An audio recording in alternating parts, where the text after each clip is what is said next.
हाय PWD candidates, कैसे हैं आप। मैं विक्की सिंह स्वागत करता हूं आप सभी का एसवीपी इंस्टीट्यूट यूट्यूब चैनल पर। नीट रिजल्ट आउट होने के बाद अब नेक्स्ट स्टेप्स क्या हैं, नेक्स्ट इंपॉर्टेंट स्टेप्स क्या हैं, मैं यहाँ पर सभी बच्चों की बात करने वाला हूँ। देखो, आप में से अधिकतर बच्चे वही हैं जो इस वीडियो को देख रहे हैं जो नीट एग्जाम को क्वालिफाई कर चुके हैं। खैर, क्वालिफाइंग स्कोर बहुत हाई है, उस पर हम लगातार बात कर ही रहे हैं। लेकिन अगर आप जनरल या ईडब्ल्यूएस हैं और आपका स्कोर एटलीस्ट 194 है, आप ओबीसी हैं या एससी हैं और आपका स्कोर एटलीस्ट 177 है, या आप एसटी पीडब्ल्यूडी हैं और आपका स्कोर 178 है, तो आप नीट एग्जाम में क्वालिफाइंग कट ऑफ को क्लियर कर चुके हैं, यानी आप नीट एग्जाम में पास हुए और अब आप आगे के प्रोसेस में जा सकते हैं, आप एलिजिबल हैं। लेकिन अगर आपका स्कोर कैटेगरीज एंड सब कैटेगरीज में जो मैंने अभी बताया उससे कम है, तो आप आगे काउंसलिंग के लिए एलिजिबल नहीं है। लेकिन आप फिजिकल वेरिफिकेशन के लिए फिर भी जा सकते हैं। आप में से वो पीडब्ल्यूडी बच्चे जो फिजिकली वेरिफिकेशन में जाकर एक बार खुद को कंफर्म कराना चाहते हैं and just for the sake of experience, आप बिल्कुल वेरिफिकेशन के लिए जा सकते हैं, इवन अगर आप क्वालिफाई नहीं है तो। दूसरी बात, वो बच्चे जो क्वालिफाई हैं, अब नेक्स्ट स्टेप्स क्या है बच्चों। अब नेक्स्ट स्टेप है आपका फिजिकल वेरिफिकेशन ऑफ डिसेबिलिटी। अब कुछ ही समय में, बहुत जल्दी, आपको एमसीसी यानी मेडिकल काउंसलिंग कमेटी, ये एक ऐसी बॉडी है जो कि आपकी ऑल इंडिया काउंसलिंग 15% सीटों की काउंसलिंग को जो है कंडक्ट करती है। उनकी ऑफिशियल वेबसाइट mcc.nic.in पर, खैर हम फॉलो कर रहे हैं उसको लगातार, नोटिस आएगा तो मैं आपके सामने ले आऊंगा, आपको उस वेबसाइट को खोलकर बैठने की जरूरत नहीं पड़ेगी, पर आपको पीडब्ल्यूडी नोटिफिकेशन देखने को मिलेगा जल्दी। उस नोटिफिकेशन में एक तो आपको एक टाइम स्लॉट दिया होगा कि इस डेट से लेके इस डेट तक आप अपना पीडब्ल्यूडी सर्टिफिकेट किसी भी डेजिग्नेटेड सेंटर पर जाकर ऑब्टेन कर लें, जाकर ले लें। और जाके लेने से उनका मतलब है कि वहां जाएं, वहां पर आपकी जांच होगी, वो जांच कराएं, और उन जांच में अगर आप एलिजिबल होंगे तो आपको एक डिसेबिलिटी सर्टिफिकेट बनाकर दे दिया जाएगा, ऑनलाइन भी डाल दिया जाएगा आपकी काउंसलिंग वेबसाइट पर ही। और आप जब अपने अकाउंट में लॉगिन करेंगे तो उस सर्टिफिकेट को वहां पर देख पाएंगे। वो एलिजिबिलिटी सर्टिफिकेट होता है फॉर दी वेरिफिकेशन के बाद for the admissions in medical colleges. अब बीडीएस हो, एमबीबीएस हो, या आयुष हो, या वेटनरी हो, या बीएससी हो, आप सभी जगह पर उसका यूज कर सकते हैं।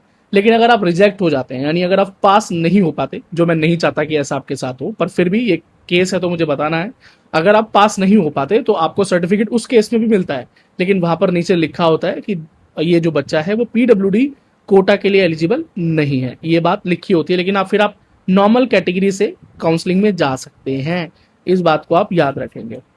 और वेरिफिकेशन हो जाने के बाद फिर आप अपनी ऑल इंडिया काउंसलिंग के लिए रजिस्टर करेंगे एमसीसी वेबसाइट पर, और वहां पर आप अपना चॉइस फिलिंग करेंगे। कॉलेजेस की एक लिस्ट आएगी आपके सामने जिसे सीट मैट्रिक्स कहते हैं, वो सीट मैट्रिक्स रिलीज किया जाएगा, और सीट मैट्रिक्स में आपको ये जानकारी मिलेगी कि पूरे भारत के किस मेडिकल कॉलेज में आपकी सब कैटेगरी या कैटेगरी के अंदर सीट्स हैं या नहीं, और हैं तो आप उनको अपनी प्रायोरिटी के बेसिस पर, अपनी पसंद के बेसिस पर, अपनी रैंकिंग और अपने मार्क्स के आधार पर एक लिस्ट बनाएंगे जिसको हम प्रायोरिटी लिस्ट कहते हैं।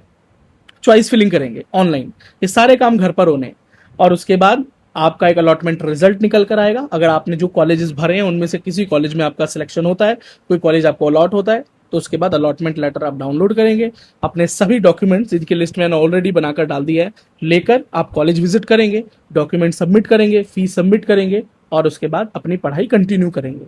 इसके बाद भी एक ऑप्शन आएगा आपके पास कि क्या आप अपग्रेड करना चाहते हैं, इसका मतलब क्या राउंड 2 में आप इससे बेहतर कॉलेज के लिए ट्राई करना चाहते हैं, तो उस केस में दो ऑप्शंस होंगे आपके पास।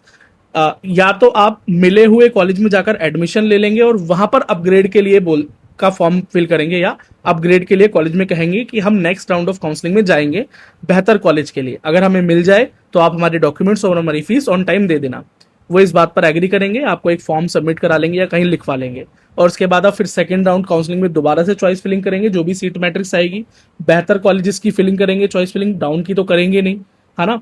और अगर आपको कोई बेहतर कॉलेज अलॉट हो जाता है तो फिर आप वहां चले जाएंगे अपने डॉक्यूमेंट वापस लेके पुराने कॉलेज से जो आपको मिला होगा, और अगर नहीं मिलता है तो उसी पुराने कॉलेज में आकर आप अपनी पढ़ाई कंटिन्यू करेंगे। इसको बोलते हैं अपग्रेडेशन, ठीक है। वो नेक्स्ट राउंड में फिर से मिल जाता है अपग्रेडेशन का ऑप्शन। लेकिन अगर आपको अपग्रेड नहीं करना, आपको पहले राउंड में जो कॉलेज मिला है आप उसके लिए सेटिस्फाई है, तो आप अपग्रेड का कोई फॉर्म कॉलेज में नहीं भरेंगे। अपग्रेडेशन का फॉर्म कॉलेज में नहीं भरा जाता है, सॉरी माफ करना, ऑनलाइन नहीं भरा जाता है, कॉलेज में जाकर ही भरा जाता है। तो एक और इंपॉर्टेंट बात है, अगर राउंड 1 में कोई कॉलेज मिले और आप वहां जाकर एडमिशन ही ना लें, आप वहां विजिट ही ना करें, डॉक्यूमेंट वेरीफाई ना कराएं, फीस ना भरे, तो क्या होगा? तो कुछ नहीं होगा, ऑटोमेटिकली ही वो आपकी अलॉटेड सीट रद्द हो जाएगी और वो राउंड 2 में शिफ्ट हो जाएगी और राउंड 2 में आप चॉइस फिलिंग कर पाएंगे।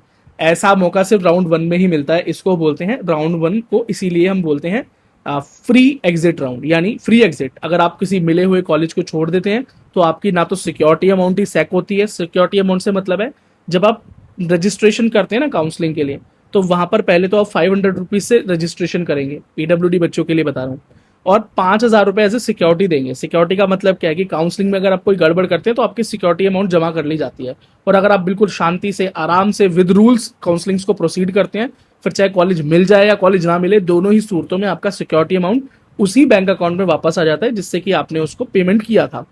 खैर, कुछ बच्चे अभी भी ये जरूर कहेंगे कि नहीं भैया हमारा सिक्योरिटी अमाउंट अभी तक वापस नहीं आया। सो बेटा, रिफंड को लेकर तो एक एक्सपीरियंस कर ही चुके हैं। कुछ बच्चों का रिफंड अभी तक भी नहीं आया नीट का, कुछ बच्चों को आ गया है और कुछ बच्चों को दो बार भी रिफंड आया है। ठीक है, तो खैर उस पर हम क्या ही बात करें, आगे आगे की बात करते हैं। तो इसको तो आप मानकर ही चलें कि रिफंड का तो कुछ ऐसा ही रहता ही है।